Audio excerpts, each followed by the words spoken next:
Our guest today has extensive expertise in various investment vehicles, including closed-end funds, or CEFs, internal funds, exchange-traded funds, or ETFs, unit investment trusts, and commodity pools. Her insights on democratizing alternatives, sustainable investing, and farmland opportunities make her the perfect guest for our podcast.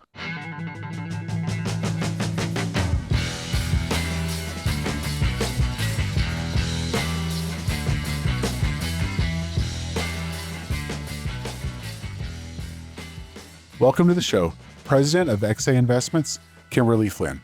Thank you, Lance. Great to be here. And folks, just a reminder, all of Kimberly's info, social media, and resources will be in the show notes. Kim, can you explain what you mean by democratizing alternatives in the investment landscape and why it's essential for everyday investors? Yes, I think the democratization is really referring to the broadening of the investor base for private markets, you name it, farmland to infrastructure to private equity. Because if you think about, our grandparents' generation in terms of when they were saving for retirement, a large part of that retirement savings was in the form of a pension. So pension investors have long invested in private markets because they had a long investment horizon. So they could take on the liquidity risk, if you will, of investing in private equity or real estate, things that have long duration, meaning you need to be or stay invested in something for a period of time, maybe even in excess of 10 years. But if you think about the way people develop and create generational wealth in families, to the extent that you're in Arkansas or you're in Illinois, where Mhm. I live, there's a lot of farmers, and a lot of that generational wealth has been passed down from generation to generation in the form of real assets, Yes. land and property. And so not everybody, though, think about, the 401k, the average 401k is probably heavily exposed to uh, public equity, S&P 500 type product. So it's fairly limiting what the average retiree has access to. If you save for retirement, on your own without a financial advisor, your choices are even more limited. So democratization is really just broadening out the opportunity set, allowing people to invest, but do it in a convenient, easy way. And the easy point is important because if it's a private fund where you have to sign subscription documents, and you're stuck in an investment without liquidity for a long period of time, that's not particularly easy. So democratization also speaks to making these investments more ordinary in the sense of how you buy and sell them. That was a really insightful answer. So let me ask you this. How are you defining sustainable investing, and what are the trends you're seeing in that space that can impact individual investors? Yes. So I like one of our clients is a farmland manager, diversified crop exposure, and they define sustainable investing in farmland as leaving the land better than we found it. That's one definition, and it's become their motto. And I really like that because there's a lot of things to consider when you're investing in farmland. You have to think about water rights. You have to think about the soil health. Because this is an asset for investment purposes that you want to make sure you maintain, but also, it's the earth and the land that we live on. So sustainability has a different dimension beyond just the investment merit of a sustainable approach. I think that a lot of investors in private equity also think about sustainable investing, maybe from a different lens than if you're investing in farmland. But for them, I think partly because if you think about the opportunity in venture capital, early stage private equity, they're investing in innovative technologies across a lot of different sectors. Um, and so sustainability might be defined a little bit differently depending on what area of investment. So something even like robotics could have a sustainable benefit depending on being labor saving, for example. So I think that you're right to ask about how do you define sustainability. And I think within every asset class, within every investment strategy, the definition might differ or might change. That's cool. And really, it's relevant, especially, when you're thinking about sustainable farmland, but over that long time horizon that the generation to generation that you're talking about, especially that makes a lot of sense. So what makes farmland an attractive investment opportunity? And, how do everyday investors access that asset class? Um, so right now, there are farmland dedicated real estate investment trusts or REITs, where they're listed REITs. You can buy them on the stock exchange. So Gladstone has one of those. There are fintech platforms online where you can buy parcels of farmland through like Acre Trader, for example. Um, I think that in all of my investment funds, I like to take a more diversified approach. So sometimes the better vehicle might be like a private fund where you're getting diversification across crop type, geography, and maybe even exposure outside of the United States with respect to farmland. Sure. And so I think that diversification is always important. In the last several years, with inflation and prices being so high, um, farmland and other real asset strategies like infrastructure have found a place in the conversation again. And I think part of the reason why real assets, they have built in inflation protection, just in terms of either inflation adjusted rents for farmland, or infrastructure, if you will. They too, in terms of those assets, have inflation adjustments built into the returns. So we've seen a proliferation in private markets infrastructure funds just in the last 2 years alone. No And kidding. I think that some of the real asset funds, which real asset sort of connotates, um, some of them will invest in farmland, timberland, and infrastructure. So, Okay. depending on your appetite, you can go into something a lot more diversified, but it has a lot of the same inflation protection benefits. All right. So with your expertise in various investment vehicles like the closed-end funds, exchange traded funds, how do you how do investors know the right vehicle for their financial goals? Well, I think that if you're looking at something, if you're a mutual fund or ETF investor, you're accustomed to getting a 1099 tax form. You also are probably accustomed to the liquidity that comes from investing in mutual funds and ETFs. So necessarily with private markets, the the structure, the vehicle needs to fit the asset class. Mutual funds and ETFs are a good fit for publicly traded securities, liquid securities. Um, Closed-end funds, which are also they're a sister fund structure to a mutual fund. They're also SEC registered, but the rules governing those closed-end funds um, allow for illiquid or less liquid investments. And so, one type of closed-end registered fund that's grown in popularity recently, that investors may be starting to hear about, is called an interval fund. And the interval fund, being an SEC registered fund, it has a 1099. Okay. And the interval just refers to the liquidity window. You, as an investor in that fund, if you're investing in an infrastructure interval fund, there's now about 10 of them in the marketplace. So you have a lot of choice.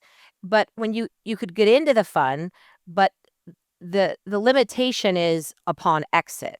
And so it's really only for investors that for a portion of their investment portfolio, they want the potential for higher returns, um, and something that might be not correlated to public equities.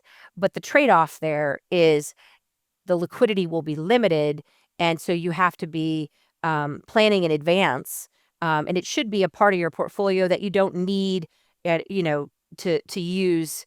If you're buying a house, that's not the part of the portfolio that you should be tapping into. So I think a lot of US investors are over allocated to very liquid investments, right? Yep, I was Mutual thinking funds, over allocated to liquid that's right. investments. Yep. Yeah, I mean, like if you talk about stocks, ETFs, crypto, all these things are very liquid, and that's terrific. And so the question an investor has to ask themselves is how much of my retirement portfolio, if I'm saving for, 10 years out or 15 or 20 years out, do I need to access 100% of my portfolio tomorrow? More likely than not, you don't. Like, maybe part of your portfolio you want to keep in cash or keep in liquid securities. So for every investor, it's a little bit different given your time horizon.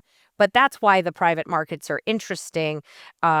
People have long sought access to private equity. Private equity is always in the news, in the headlines. You can get double-digit returns. Part of what comes with the potential for higher return, it's not guaranteed, but it's that liquidity trade-off. You put your money in, and you should probably expect that it's gonna be there for, a few years. These interval funds, are also referred to as semi-liquid. So the thought is they offer some interim liquidity, but it just depends on, the reality is that it's limited, and so, you can't count on it. But these interval funds, um, there's one in every asset class now in the private markets, and so 5 years ago, that wasn't the case. If you didn't meet the suitability thresholds or you didn't have enough money to meet the investment minimums to buy a private fund, you weren't getting access to private markets investments. Interesting. So, what are some effective strategies to address that growing divide between the haves and the have-nots in America's financial landscape, and how do these play a part? These play a huge part because one of the things that McKinsey, the consulting firm, has noted in their research is that, the burden for retirement has shifted to your shoulders and my shoulders. I'm saving for retirement on my own. We don't have pension funds. Most of us don't. But the assets are also shifting because, those pools of assets used to sit in large institutional accounts being managed by professional pension fund money managers. Now they sit in 401ks and brokerage accounts. And so institutions have long taken advantage of the benefits of private market exposures. You hear often about uh, the Yale endowment as an example, It's exactly right? where I was going. Yes. Yeah, and the Yale endowment, it's obviously it's not, exactly the same as a pension, but those types of institutional investors with longer investment horizons have long allocated, 50% or greater to, hedge fund strategies, private equity, venture capital, real estate, private credit, and so with basically individual investors not having the benefit of those opportunities, you're missing out on a lot of return potential. And it's not just about return; it's about uncorrelated return sources that might also reduce risk. So individual investors need the same choice; they need the same opportunity.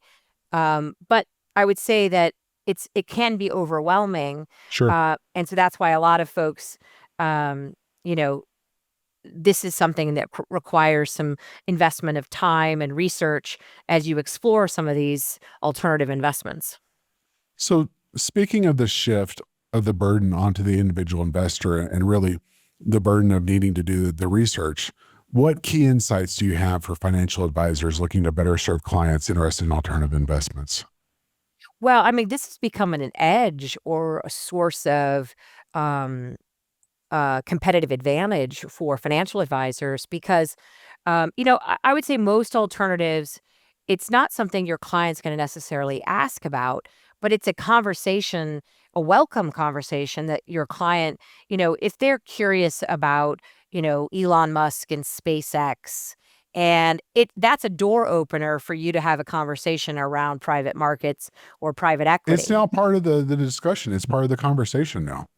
It is, and I think there's a generational client benefit too, because if you're managing the money for maybe your average client is 57 or 62, whatever, they've got sons and daughters in their 20s, and it serves you well as an advisor to be able to dialogue with these up and coming sort of investors. What the research shows is those you know, that generation of client is very sophisticated around the use of fintech tools. They're very interested in crypto and Bitcoin, very interested in private markets exposures. They want And access. yeah, they have the appetite for it. And it might even be something where you have an opportunity to talk to your client and their son and daughter about this. So we've really heard it as advisors speaking about the payoff to them and their wealth management practice is they are better able to retain and serve the clients they have today. But they also can win new clients because, in some ways, alternatives are a bit of the shiny object. It's not the same old conversation of yesteryear.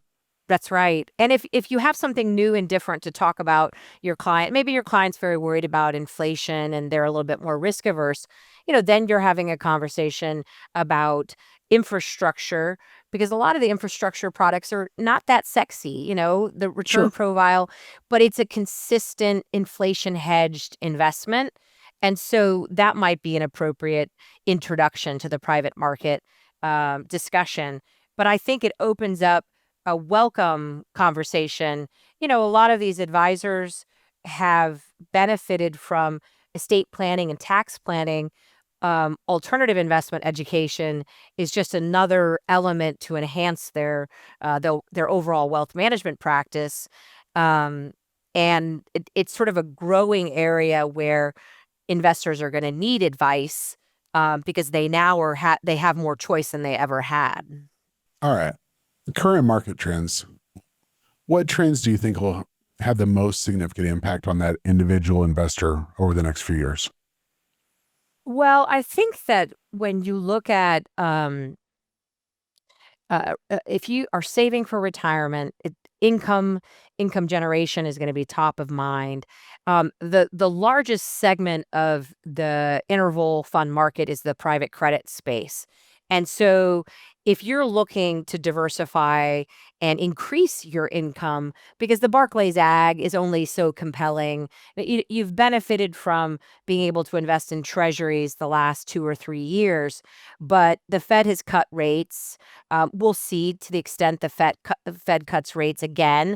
We'll see how the tariffs kind of shake out.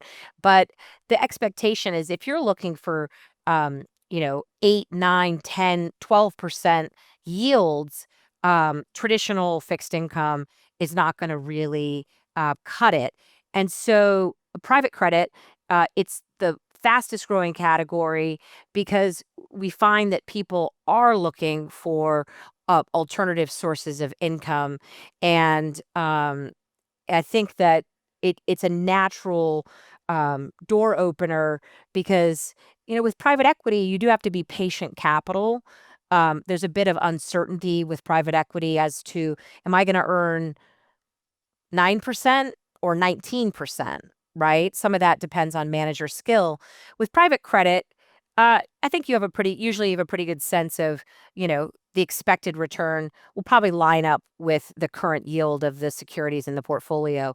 So that I think has been a door opener for a lot of these other types of alternative investments. We It was the fastest growing category, private credit, led by direct lending. Direct lending has been on fire. 2025, we're seeing a ton of asset-backed lending, which is interesting because some of the firms are doing residential mortgage-backed securities. Um, they're doing CMBS. Some are doing niche like aircraft leasing, for example. That's also asset-backed lending.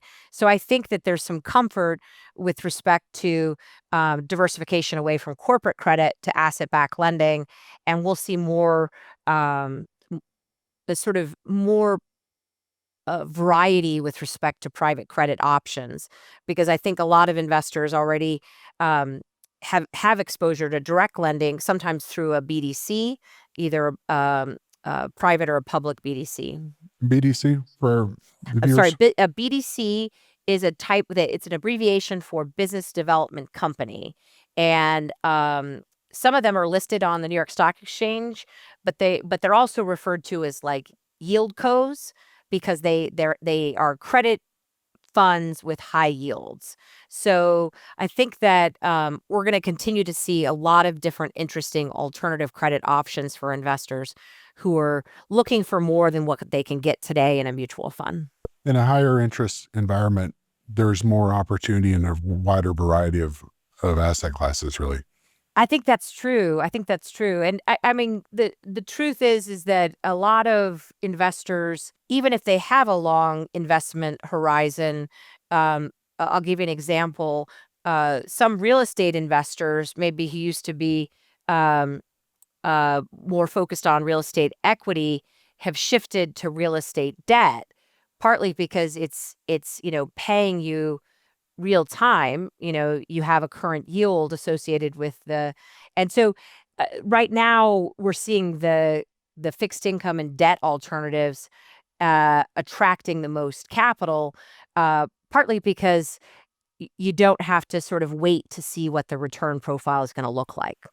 Huge fan of using debt for real estate deals. That it makes a lot of sense. And really, it's democratizing that access, exactly like you're saying. Kim, what barriers do you see that are preventing everyday people from accessing alternative investments? And then how do they overcome those barriers? Yeah, I think that if you if you don't have a financial advisor who can open access to either a private fund or to one of these registered interval funds, then your choices are going to be limited. While there's some good alternative liquid alt ETFs or liquid alt mutual funds, it doesn't give you the same private market exposure. So that's a huge barrier. And there are fintech platforms that have been popping up.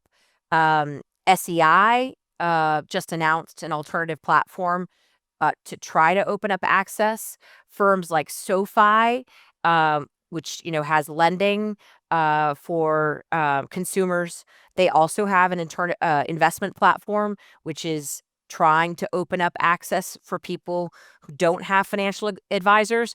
So I think there's still plenty of barriers.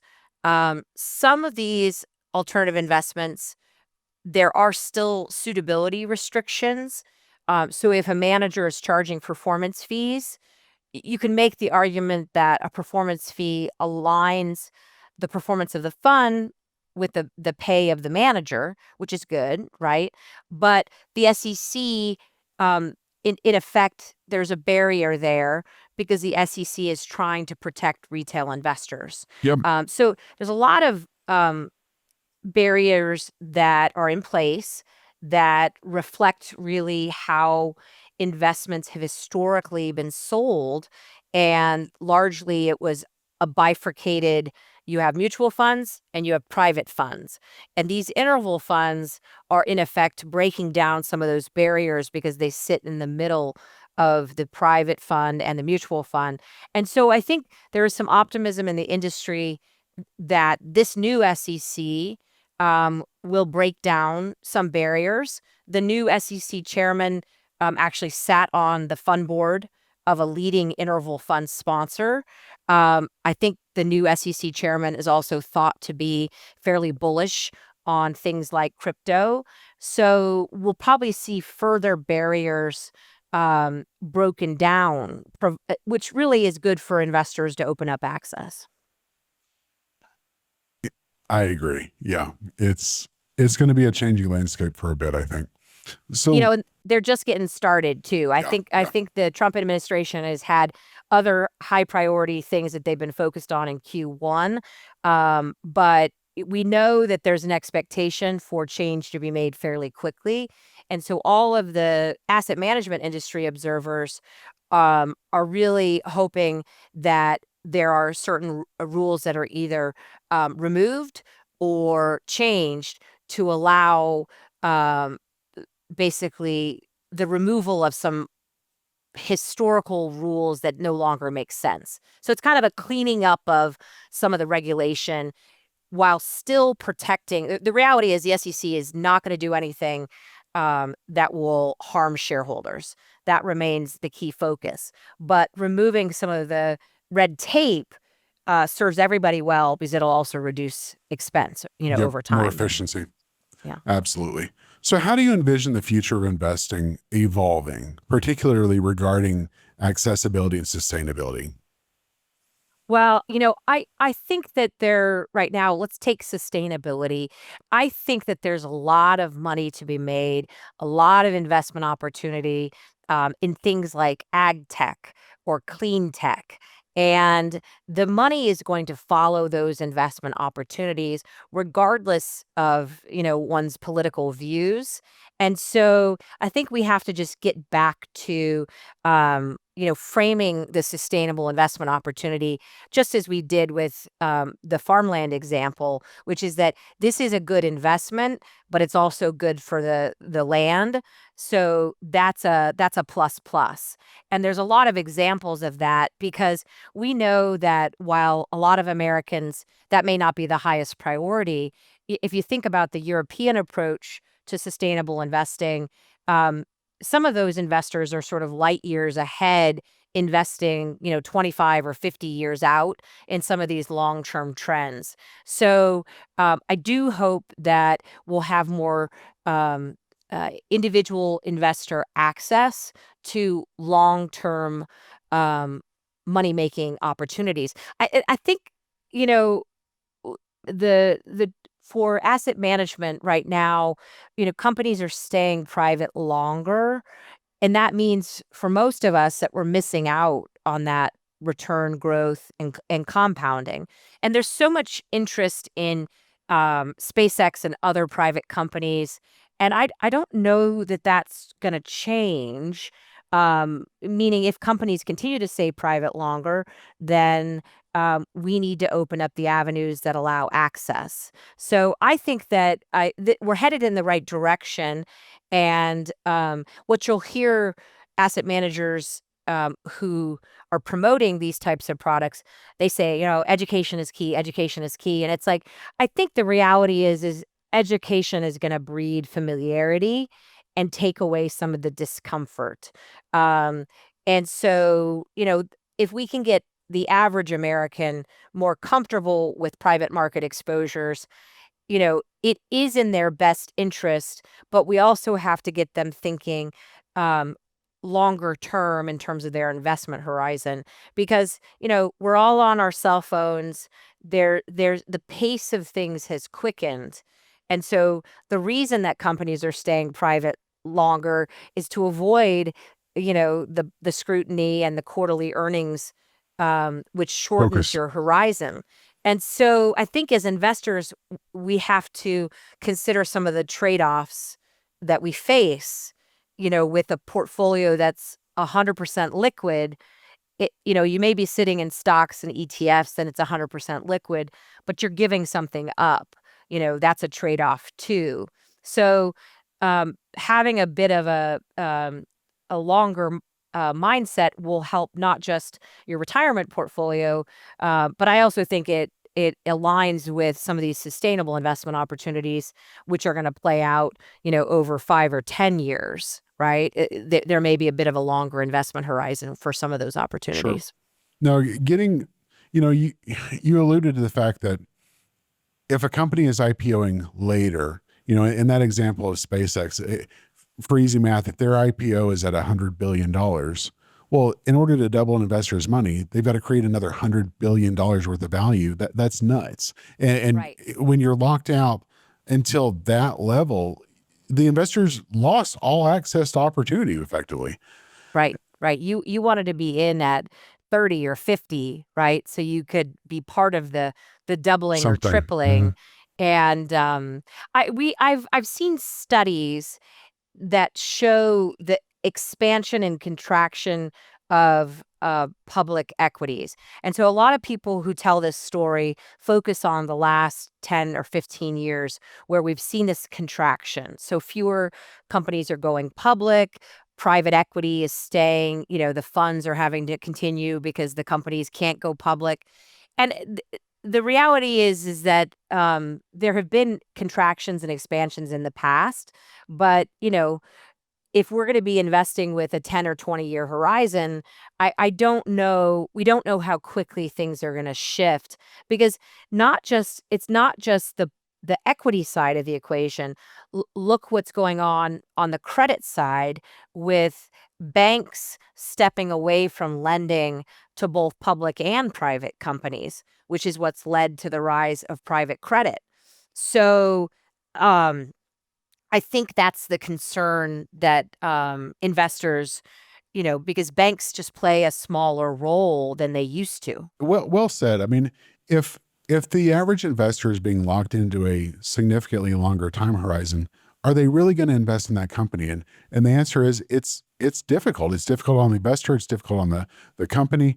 But at the end of the day, if that's the opportunity in the market, then we've got to make other alternatives more accessible.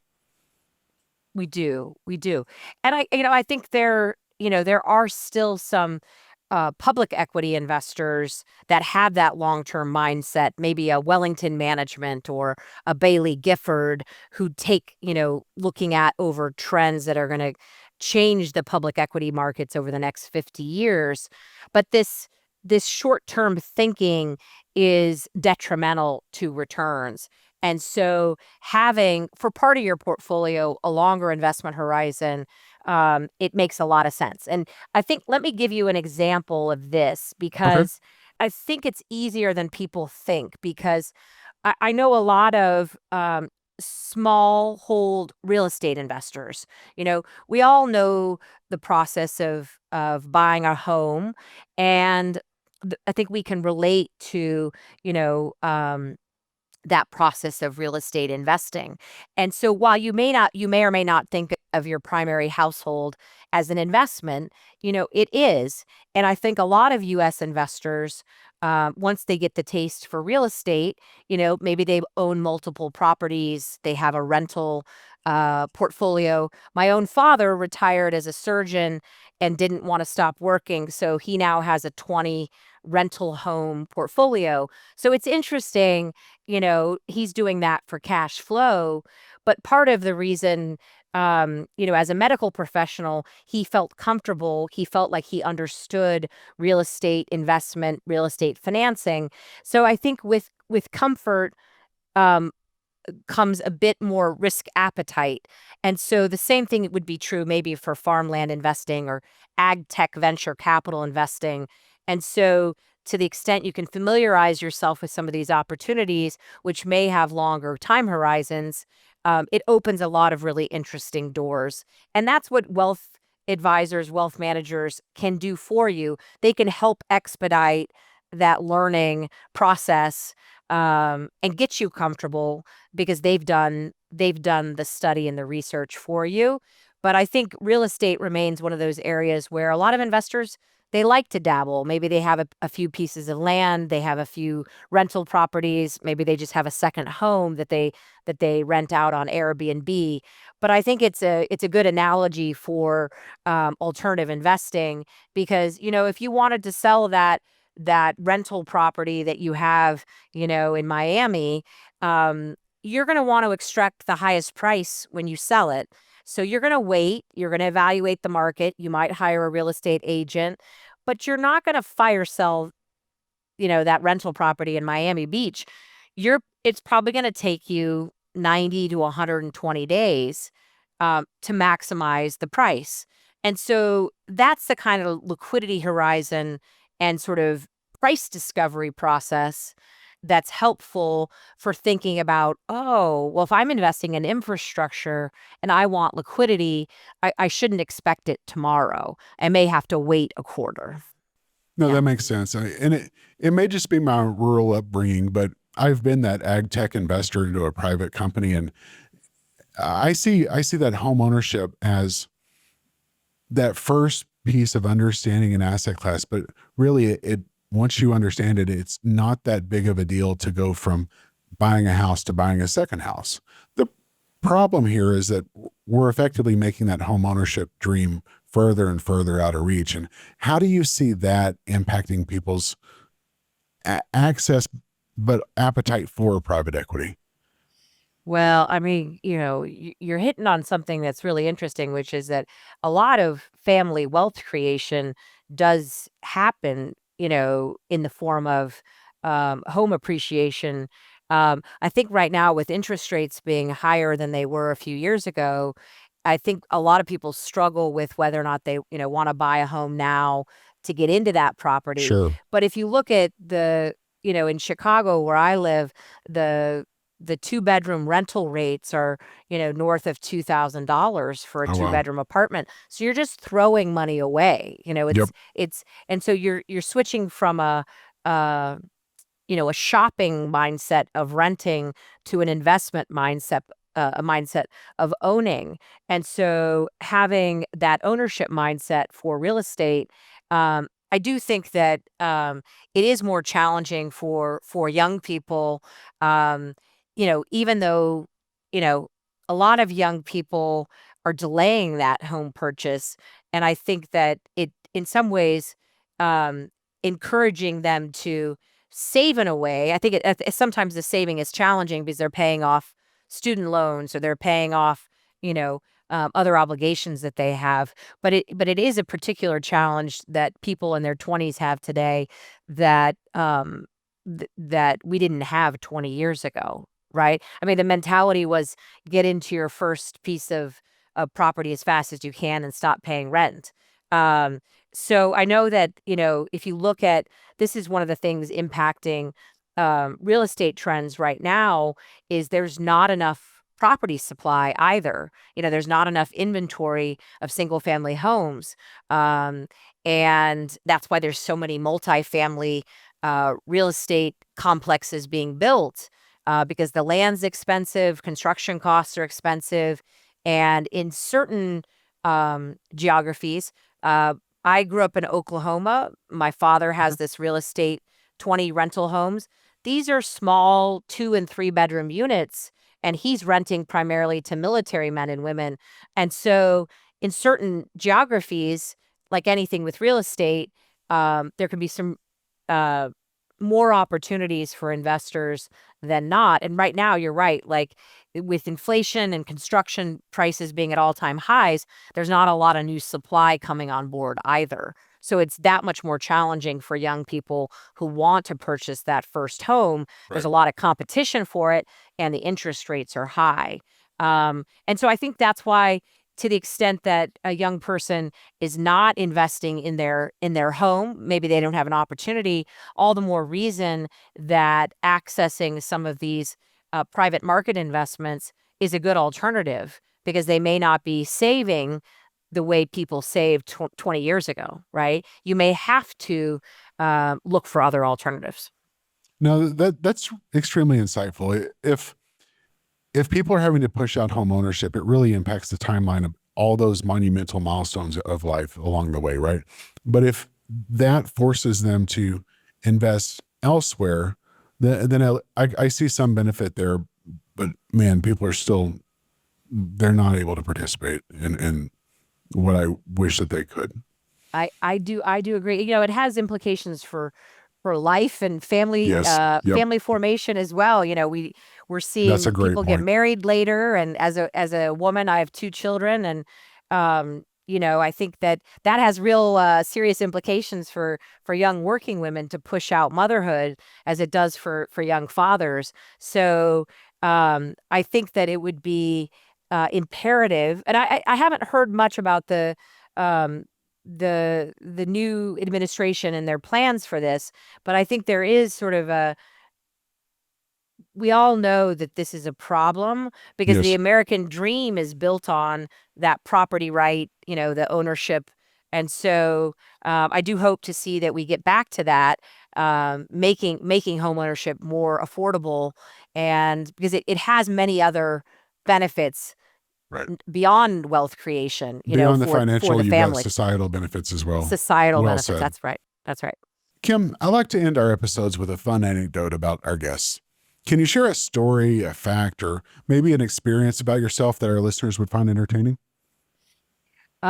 Sure. So I think that sometimes, we find ourselves going down career pathways or life pathways. And I love what I do in asset management, but I started my career in investment banking, all because a neighbor of mine who I babysat for was a commercial banker. And he Okay. told me the real money was in investment banking. So, you fast forward, 25 years later, I think that, when we think about where we want our careers to be in 20 years, just as we have to take on risk appetite with our investment portfolio, sometimes we have to take on risk with our careers that maybe, our 20 something selves wouldn't really be comfortable with. But I've been running a business now.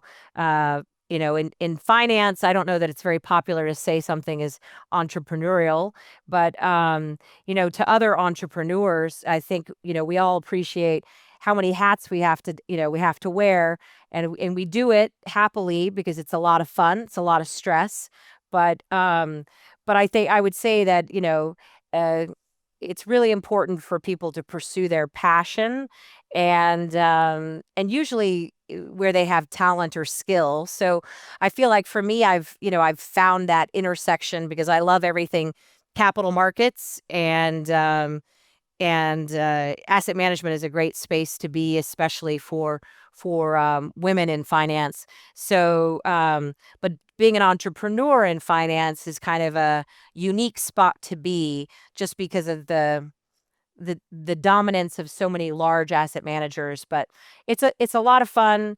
And if you like the capital markets, alternative investments is sort of the new frontier for that. So I guess I would just say, take on some risk appetite in both your career and your investment portfolio, and hopefully it bears fruit. That's good advice. Folks, I'd like to remind you that Kim's links to her socials and more information is down in the show notes. And Kim, it's been a pleasure. Thank you very much. Thank you, Lance. Thanks for watching. If you enjoyed this episode of Planet Wealth Fortunes of the Brave, check out our other videos for more insights and strategies to elevate your financial freedom. You can subscribe right here and hit that notification bell so you never miss an update. Join our community and take your financial future to the next level. I'll see you in the next video.